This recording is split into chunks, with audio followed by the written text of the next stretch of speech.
زعتر عامل ايه؟ الحمد لله يا ابوي. خير، في حاجه ولا ايه؟ انا جاي لك بخصوص حماده يا حاج. كانت خلفة الندامة والله.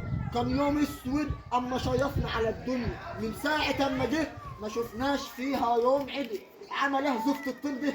واخد مني فلوس وماضي شيكات ومش راضي يدهاني. زفت الطين حمادي؟ ايوه يا حاج. استنى، طب استنى 10 ثواني انا جاي لك اهو. خد يا حاج حمود، اتفضل. هي دي ورقه الفلوس ولا ورقه الشيكات ولا ورقه ايه يا حاج زعتر؟ دي ورقة تنازل مني لابن حماد، كاتبها بقالي اسبوعين.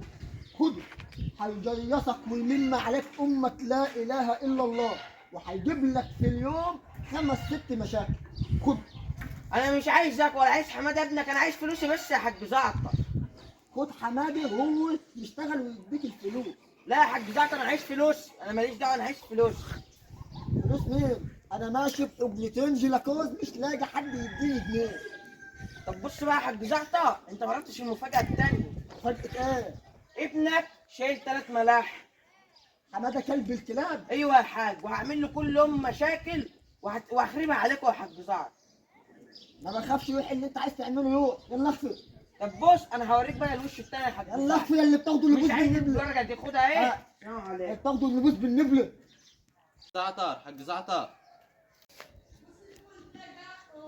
ايه يا حماده البسطه انت باصصها كده يا حماده؟ عارف يا حماده، عايز اقول لك على حاجه. والله يا حماده كان يوم اسود ساعه ما انت شيفتنا وجيت على الدنيا ده. كانت خلفه الندامه يا حماده، ما شفناش من وشك يوم عدل من ساعه ما جيت الدنيا. في حاجه كده يا حماده انا مش مريحاني ومش داخله قلبي. لك بخصوص النتيجة يا حاج. طيب انت جبت كام يا حماده؟ 150 من 650. وانا كده نجحت يا حاج. ما تقولش كلمه ناجح ده على لسانك يا حماده. ده انت كده يا حماده صاعد بفرق اهداف يا حماده. 150 من 650. الله يخرب بس لك يا حماده. ما كنت بطينا طول السنه يا حماده. طب اخد مراجعات يا حاج. مراجعات؟ ما دي المراجعات يا حماده اللي بتجيبنا على طول العنايه المركزه يا حماده. والضغط بيعلى ده عليك يا حاج زحطي. والسكر بيجي لك من ايه؟ من الاشكال اللي بنشوفها منك يا حماده. انت لو سايب يا حماده الورق فاضي يا حماده مش هتجيب ال 150 يا حماده. انت تجيب مجموع اعلى من ده يا حماده.